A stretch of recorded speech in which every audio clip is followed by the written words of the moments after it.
Everyone. आज जो हम लेसन पढ़ने वाले हैं वो है the fowler and the quails. ये ट्यूलिप सीरीज़ की बुक क्लास 5th से है, ठीक है। Fowler and the quails from Jataka tales. देखिए, टेल्स TALES टेल्स, एक होता है TAILS टेल्स, उसका मतलब होता है पूंछ, दुम, ठीक है। टेल्स हो गया कहानी, ठीक है, कहानी उससे जो ली गई है। द फॉवलर कौन? अच्छा, सबसे पहले हम अपनी स्टोरी का जो नेम है उसको समझते हैं। फॉवलर हो गया चिड़ी मार। कौन होता है फॉवलर? चिड़ी मार, one who catch the bird, जो परिंदों को पकड़ता है। और क्वेल कौन होता है? बटेर, बर्ड का नाम है, ठीक है। तो चलो हम पढ़ते हैं। Unity is a great virtue. Unity क्या होगा? एकता, ठीक है। एकता क्या होती है? इकट्ठा रहना, इकट्ठा मिलकर मिलजुल कर रहना, ये ग्रेट वर्च्यू है। A man cannot do anything alone unless he works with other। एक आदमी अकेला कुछ भी नहीं कर सकता तब तक वो दूसरों की मदद ना ले, दूसरों के साथ मिलजुल के काम ना करे।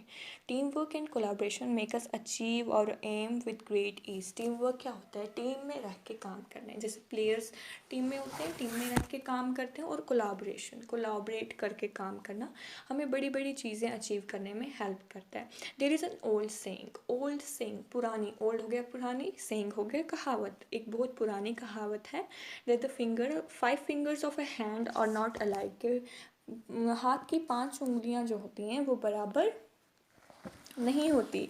But the power of a fist which bring the 5 finger together is immense. लेकिन फिस्ट क्या होता है? मुट्ठी। जब वो 5 उंगलियां एक मुट्ठी में बदल जाती हैं तो उसकी जो पावर होती है, जो स्ट्रेंथ होती है, वो इमेंस, बहुत ज़्यादा होती है। That made the great poet Shakespeare से, जो शेक्सपियर हैं उन्होंने क्या कहा? We know that we know what we are. हमें पता है कि हम क्या हैं, but we know not what we may be. लेकिन हमें ये नहीं पता कि हम क्या हो सकते हैं। If we cooperate with each other, अगर हम एक दूसरे कॉपरेट मतलब करना, एक दूसरे की मदद करना, एक दूसरे के साथ रहना। अगर हम एक दूसरे को कॉपरेट करें, no one will be able to break us. हमें कोई तोड़ नहीं सकता, कोई अलग नहीं कर सकता। But if we quarrel, quarrel मतलब लड़ाई झगड़ा। लेकिन अगर हम लड़ेंगे अमोंग आवर सेल्फ, अब आपस में अगर हम झगड़ा करेंगे, लड़ेंगे, our enemies will take advantage of this. हमारे जो एनिमीज़ कौन हो गया? दुश्मन जो है हमारे, जो हमें चाहते नहीं हैं, वो इसका फ़ायदा लेंगे एंड डिफीट अस, और हमें हरा देंगे। Read out the story and find out if the following statement by mother Teresa is true or false. चलो अब हम ये स्टोरी पढ़ेंगे, उसके बाद तब लास्ट पे हम डिसाइड करेंगे कि जो मदर टेरेसा की जो नीचे 3 लाइन्स में जो स्टेटमेंट दी है कि सही है या गलत। I can do things you can not. मैं वो कर सकती हूँ जो आप नहीं कर सकते।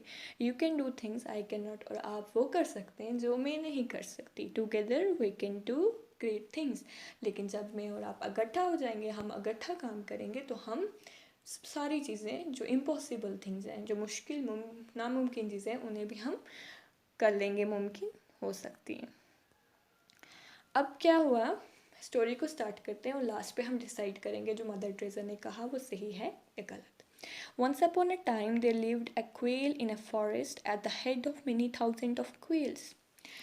Once upon a time, एक बार की बात है कि एक क्वेल जो थी, क्वेल एक बटेर जो थी, वो एक जंगल, फॉरेस्ट हो गया जंगल, एट द हेड ऑफ मतलब जो लीडर थी, बहुत सारी बाकी थाउजेंड्स मतलब बहुत हज़ारों की क्वेल्स जो थी, उसकी हेड थी एक quail. A fowler who catch quails came to that place. एक फॉवलर, एक चिड़ी मार जो था, जो क्वेल्स को पकड़ता था, वो उस जगह पे आया। He used to imitate the note of a quail till the bird had been drawn together। तो वो कैसे पकड़ता था? वो आवाज़ निकालता था, उनकी बोली निकालता था, उन बर्ड्स की, मतलब ऐसे जैसे हम बोले कौवा कैसे बोलता है, काका, इस तरीके से जो है वो उनकी बटेरों की आवाज़ निकालता था। और तब तक निकालते रहता था, तब तक उनकी आवाज़ बोलते रहता था, उनकी बोली बोलते रहता था, जब तक जो बर्ड्स जो हैं वो इकट्ठा नहीं होते थे। He flung his net over them, और उसके बाद वो क्या करता था? अपना जाल जो है उनके ऊपर डालता था। And whip the side of the net together, और क्या करता था? अपना जो वो जाल फ्लंग होता है, अपना जाल जो है वो डालता था उनके ऊपर जब तक वो इकट्ठे नहीं होते। और उसके बाद क्या करता था? Whip the sides of net, और साइड्स ऑफ नेट को इकट्ठा कर लेता था। So as to get them all huddled up in a heap, ताकि वो सारी जो हैं एक हीप में, हीप हो गया एक ढेर में जो है उसके पास आ जाएं। Then he crammed them into a basket. Crammed हो गया ठोसना, किसी चीज़ को जब कोई चीज़ फुल हो जाती है तो उसको अंदर ज़ोर ज़ोर से दबा के जो है अंदर बास्केट में डालता, बास्केट हो गया टोकरी में। And sold his prey for living before going home. और जो उसने पकड़ा प्रे, जो शिकार उसने पकड़ा होता मतलब जो क्वेल्स उसने वो पकड़ता था वो बेचता था जाके। लिविंग हो गया अपना गुजारा करने के लिए, घर जाने से पहले वो बेचता था ताकि और उससे उसका गुजारा होता था। अब क्या होता है, now one day the leader quail said to other quail. एक दिन लीडर क्वेल जो थाउजेंड्स ऑफ क्वेल्स के मतलब जो लीडर था वो दूसरी क्वेल्स को क्या कहता है, the fowler is creating havoc among our kinsfolk. जो फाउलर है, जो चिड़ी मार है, वो हमारे ऊपर क्या कर रहा है, एक तबाही कर रहा है हमारे किंग्स फॉक पे, मतलब हम लोगों पे। I have a device whereby he will be unable to catch अस।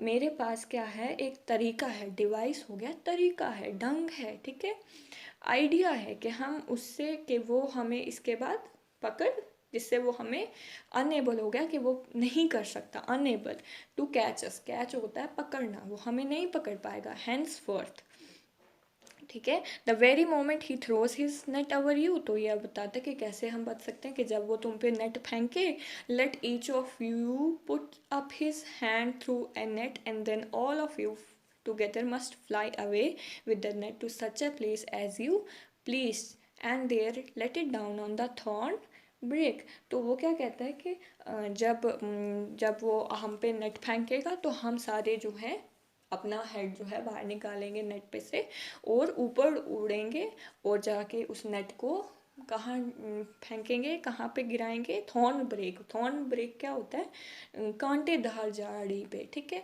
जिस पे कांटे लगे होंगे तो फिर तो नेट फंस जाएगा।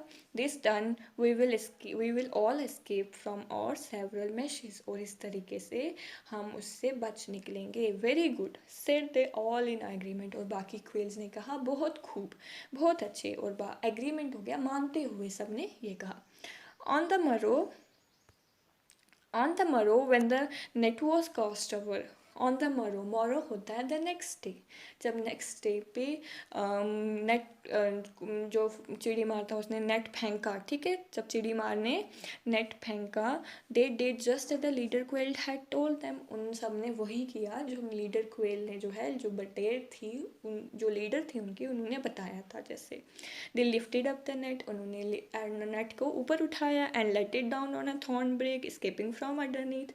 और उसको जहाँ के कहाँ पे गिराया, थॉर्न ब्रेक कांटेदार झाड़ी पे, और नीचे से स्केप हो जाना मतलब निकल जाना, छूट जाना।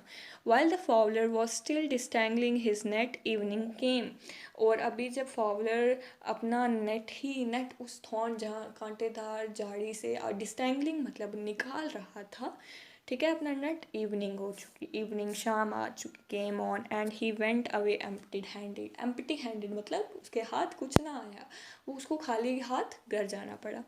ऑन द मरो, मरो होता है द नेक्स्ट डे, अगले दिन। And the following days the quail played the same trick. और आने वाले जितने भी दिनों, आगे आते हुए दिनों में क्वेल्स ने वैसा ही, बटेरू ने वैसा ही किया। So it became the regular thing for the fowler to be engage till sunset disentangling his net. तो अब ये फाउलर चिड़ी मार के लिए ये एक रोज़ाना की चीज़ हो गई थी कि वो इवनिंग तक अपने नेट को जो है डिस्टेंगल हो गया, मतलब जैसे मैंने पहले बताया छुड़ाता था थॉर्न ब्रेक से, मतलब उसको निकालता था बाहर। Then he went home empty handed, और अब वो खाली हाथ घर जाने लगा, ठीक है। His wife grew angry and said. उसकी जो बीवी थी वो उससे गुस्सा, एंग्री हो गया, गुस्सा हो गई, और उसने क्या कहा, day by day you return empty handed. दिन ब दिन, डे बाय डे हो गया दिन ब दिन तुम खाली हाथ घर आते हो। I suppose you have got a second establishment to keep up elsewhere. मुझे लगता है सेकेंड इस्टेब्लिशमेंट मतलब कि तुमने कोई दूसरी शादी कर ली है और वहाँ पे तुम जो है सारा खाना वहीं पे ले जाते हो, ठीक है। No my dear said the fowler. तो चिड़ी मार ने कहा, नहीं मेरी प्यारी, ऐसा नहीं है। I have no second establishment to keep up. मैंने कोई दूसरी शादी नहीं की है। The fact is those quail have come to work together now. जो सच्चाई है वो ये है कि वो जो क्वेल्स हैं वो अब इकट्ठे काम करने लगी हैं। The moment my net is over them, मेरा जब उन पे जाल बिछता है, ऑफ दे फ्लाई, वो ऊपर उड़ जाती हैं विद इट, इसके साथ, and escape leaving it on a thorn brake, और उसको कांटेदार जाली पे रख जाती हैं। But they don't live in unity always, लेकिन वो यूनिटी में, एकता में हमेशा नहीं रहेंगी। Don't you bother yourself, तुम इतनी फिक्र मत करो। As soon as they start bickering among their self, जब वो एक दूसरे के साथ जो है लड़ाई करनी शुरू हो जाएंगी, बिकरिंग एक दूसरे के साथ लड़ाई करनी शुरू हो जाएंगी, I shall pack the lot, मैं भर भर के लेकर आऊँगा, and that will bring a smile to your face, और आपकी इस वजह से आपके फेस पे एक स्माइल आएगी। Not long after this one of the quail in alighting on their feeding ground, और इसके बाद क्या होता है, जो एक क्वेल्स में से जो एक क्वेल होती है, जब वो नीचे उतर रही होती है तो उसका पाँव किसके ऊपर चढ़, मतलब ट्रॉड by accident upon the another head, ट्रॉड होता है वो उसके ऊपर, क्या पाँव जो है, पाँव रख देती है दूसरी क्वेल की हेड पे जब वो नीचे उतर रही होती है। हु ट्रॉड ऑन माई हेड, मेरे पाँव पे कौन चला, किसने पाँव रखा, एंग्रीली क्राइड द लेटर, जिसके पाँव पे रखा होता है दूसरी वाली कहती है कि मेरे सर पे किसने पाँव रखा। I did but I did not mean to, मैंने रखा, लेकिन मेरा ऐसा कोई, मैं ऐसा करना नहीं चाहता था। Don't not be angry said the first quail, गुस्सा मत हो, पहली क्वेल बोली। But notwithstanding with this answer in the other remained as angry as before, answer को सुनने के बाद भी, लेकिन फिर भी दूसरी वाली जो क्वेल थी वो उतना ही गुस्सा रही। Continuing to answer one and other they began to bandy taunts, और जब वो लड़ाई करने लगी तो वो एक दूसरे को कहना सुनाना, और मतलब एक दूसरे को टॉन्ट्स, ताने देने लगी। Saying I suppose it you single handed who lift up the net, ठीक है, एज दे, अब वो as they wrangle thus with another the leader quail said, जब वो लड़ाई कर रही थी, जब वो लड़ाई कर रही थी तो क्या होता है, लीडर क्वेल क्या कहता है, लीडर क्वेल कहता है there is no safety with one who is quarrelsome, उसके साथ उनके साथ कोई, आप बिल्कुल सेफ नहीं हो, बिल्कुल सुरक्षित नहीं हो जो लड़ाई करते हैं, जो झगड़े करने वाले लोग होते हैं। The time has come when they will no longer lift up the net, अब वक्त आ गया कि अब वो नेट नहीं उठाएंगे, and therefore they will come to great destruction, और इसकी वजह से उन्हें बहुत भारी नुकसान उठाना पड़ेगा। The Fowler will get his opportunity, और फाउलर को अपॉर्चुनिटी, एक चांस मिल जाएगा, एक मौका मिल जाएगा। आई कान स्टे हेयर नो लॉन्गर, मैं यहाँ और नहीं रह सकता हूँ, ये कौन कह रहा है, लीडर क्वेल कह रहा है। And thereupon he with his follower went elsewhere, तो अपने फॉलोअर्स के साथ, जो उसको मानने वाले थे, उसके लोग जो उसके साथ चलते थे, उनको लेके वो चला गया। Sure enough the Fowler came back again a few days later, obviously Fowler वापस आया, ठीक है, and first collecting them together by imitating the note of, और जैसे वो करता था, उनकी बोली बोलता था और उनको इकट्ठा करता था। Then said one quail day, उसके बाद collecting them together by imitating the note of a quail flung his net over them, और उसके ऊपर जाल डाला। देन वो सेड वन क्वेल, एक क्वेल ने दूसरी क्वेल से क्या कहा, they say when you were at work lifting the net the hair of your head fell off, now it is your time lift away, अब तुम्हारी बारी है, मेरे तो बाल खराब हो जाते हैं, अब तुम्हारी बारी है, तुम उठाओ। द अदर रिजॉइन, दूसरी ने भी कहा, when you were lifting the net they say both your wings molted, ने कहा कि मेरे तो पंख मुड़ जाते, मोल्ट हो जाते, मोल्टेड हो गया, पर झड़ना, मतलब मेरे पर जो है, मेरे विंग्स जो हैं वो तो झड़ते हैं, ठीक है। Now it is your time lift away, अब तुम इसको उठाओ। विलेस्ट हो गया, जिस दौरान, अभी उस दौरान वो लड़ाई कर रहे थे, they were each inviting the other to lift the net, एक दूसरे को इन्वाइट कर रहे थे कि हाँ पे नेट उठाओ। The fowler himself lifted the net for them, और फाउलर ने खुद नेट उठा लिया। And cram them in a heap, crammed हो गया ठोसना, और उनको एक heap into the basket, heap हो गया ढेरों में, उसको बास्केट में ठोसा। And bore them off home, और उन्हें ले गया। And made his wife happy, और अपनी बीवी को उसने खुश कर दिया। तो अब हमने जब जो स्टेटमेंट पढ़ा वो बिल्कुल राइट था ना, मदर ट्रेजा ने कहा था, तो इससे हमें पता चलता है कि यूनिटी इज स्ट्रेंथ, जब हम आपस में मिलजुल के रहेंगे, अच्छे से रहेंगे, तो हमें कोई तोड़ नहीं सकता, हमें कोई नुकसान नहीं पहुंचा सकता। If you feel satisfied, like the video, subscribe to the channel.